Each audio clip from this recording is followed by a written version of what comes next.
You know, the first live-action Transformers movie was this absolute monster at the box office. But let's be honest, its plot is a lot. It's like a teen comedy crashed into a military thriller, which then crashed into a sci-fi mystery. It is a wild mix of genres that somehow actually works. So, the big question is, how do all those different pieces fit together? Well, let's break down this incredibly complex story of First Contact. First, we're going to rewind all the way back to the cosmic backstory that kicked this whole thing off. Then, we'll track 3 totally separate storylines happening on Earth and watch how they start to slam into each other. We'll see how the hero's arrival changes the entire game, how all these different paths lead to one super secret facility, and then we'll dive into that explosive finale before looking at, what it all means for the future. All right, so to really get what's happening today, we've got to go back in time, and I mean way, way back, to a brutal civil war on a distant robot planet called Cybertron. At the very heart of this entire war, there's one single object, the AllSpark. Now, this thing isn't just some power source, it is the literal origin of life for the entire Transformer race. It's the ultimate prize, and basically whoever controls the AllSpark controls everything. And this is where this massive cosmic story connects to something incredibly small and ordinary. So, eons ago, the war on Cybertron gets so bad that the AllSpark is launched into space. Millennia later, the leader of the evil Decepticons, a guy named Megatron, he tracks it all the way to Earth, but he crashes and gets frozen solid in the Arctic. Then, fast forward to 1897, an explorer, Archibald Witwicky, stumbles on this frozen giant, and in the process, a map to find the AllSpark gets accidentally blasted right onto his glasses. Just like that, an ancient alien war is now tied to a dusty old family heirloom. Okay, let's jump to the present day. This is where the movie really kicks off. And it does it with 3 storylines that seem like they have absolutely nothing to do with each other, but they're all on a collision course. First up, we've got Sam Witwicky. He's Archibald's great-great-grandson, and his life is pretty much a teen comedy. He's trying to sell his ancestors' weird old glasses on eBay, he's desperate to get his first car, and of course, he's trying to impress his crush, Michaela. What he doesn't know is that the beat-up old Camaro he just bought, it's about to turn his entire life upside down. And then, bam! The movie just yanks us out of that teen comedy and throws us straight into a high-stakes military thriller. A U.S. base out in Qatar is just completely wiped off the map by a helicopter that transforms into a giant, terrifying robot. Captain Lennox and his small team are the only ones who make it out, and they're thrown into this desperate fight for survival across the desert against an enemy they can't even begin to understand. So our third thread feels like a government spy movie. Back at the Pentagon, you've got analysts and hackers just scrambling to figure out what in the world happened in Qatar. They intercepted a signal from the attacker, but it's not from any country on Earth. They realize, very quickly, that they are facing a brand new kind of threat, one that's way more advanced than they are. The race is on to figure out who, or what it is, and what it wants.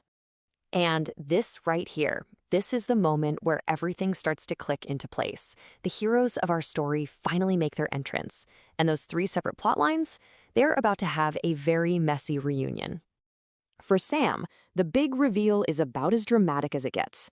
After his car mysteriously helps him land a date, he gets suspicious, follows it to a junkyard, and then watches it transform into a giant alien robot.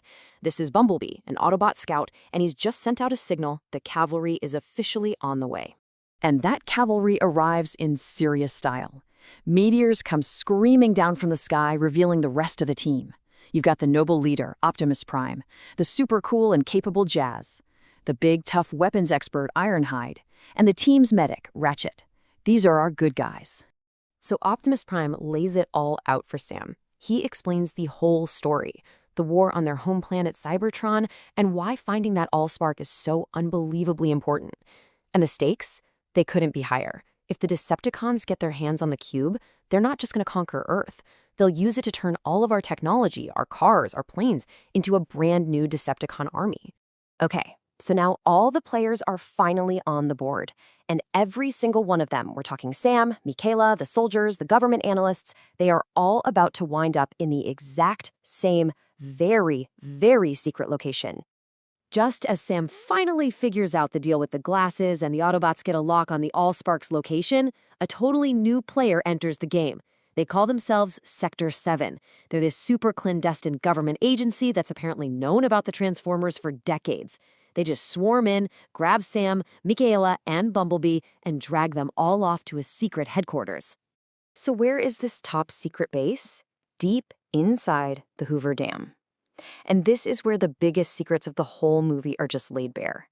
It turns out Sector 7 has been hiding the AllSpark here for almost a century, using the dam itself to hide its energy.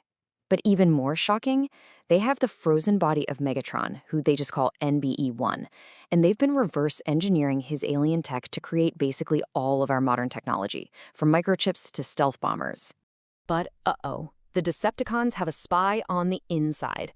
That tiny little Decepticon, Frenzy, who's stowed away in Michaela's bag, he gets loose inside the facility. He finds the AllSpark, uses its immense energy to thaw out his long-lost leader, and just like that, Megatron is awake. The first thing he does is send out a call, and the rest of the Decepticons immediately head straight for Hoover Dam. So with Megatron free and the AllSpark out in the open, everybody makes a beeline for nearby Mission City for the final epic showdown. This is it. This is where Autobots, Decepticons, and humanity all make their last stand. Now, in this absolutely massive battle, the humans prove they are not just helpless bystanders. Not at all. Captain Lennox and his team, they use what they learned in the desert, that the Decepticons are vulnerable to high-heat sabot rounds, and they actually start taking some of them down. They provide air support, and they help the Autobots protect Sam as he's literally sprinting through a war zone holding the AllSpark. And in the end, it's a human, Sam, who makes the winning play. But that victory really comes at a price. The battle is just brutal. And Megatron proves how completely ruthless he is by grabbing the Autobot's second-in-command, Jazz, and just ripping him in half.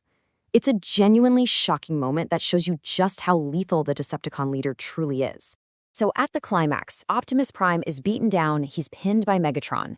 In a last-ditch effort, he yells at Sam to push the AllSpark into his own chest, a final act of self-sacrifice to destroy the cube forever. But in a split-second decision, Sam sees another way. He takes this incredible gamble and shoves the AllSpark straight into Megatron's chest instead. The raw power just overloads Megatron's own spark, destroying both the Decepticon leader and the AllSpark in one absolutely brilliant move. With Megatron defeated and the AllSpark completely gone, the war is over. Well, for now anyway. And this battle, it created a whole new reality for literally everyone involved. So, let's do a quick rundown of the aftermath. Megatron and the AllSpark, both destroyed. The bodies of the fallen Decepticons get dumped into the deepest part of the ocean, although Megatron's second-in-command, Starscream, does escape into space. The shadowy Sector 7 gets shut down by the government, and, most importantly, with the AllSpark gone, the Autobots have no way to restore their home planet Cybertron, so they decide to make Earth their new home. And the story closes on this really powerful message from Optimus Prime. He sends a signal out into the cosmos. Not as a warning, but as an invitation. It's a call for any other surviving Autobots out there to come to Earth, to their newly adopted home, a home they have now sworn to protect. And that leaves us with a really fascinating question for the future, doesn't it? The Autobots are now basically refugees. They're warriors without a war, living in secret on a planet full of fragile beings they've promised to defend. Their entire purpose has completely shifted, and that sets the stage for a whole new chapter in their story.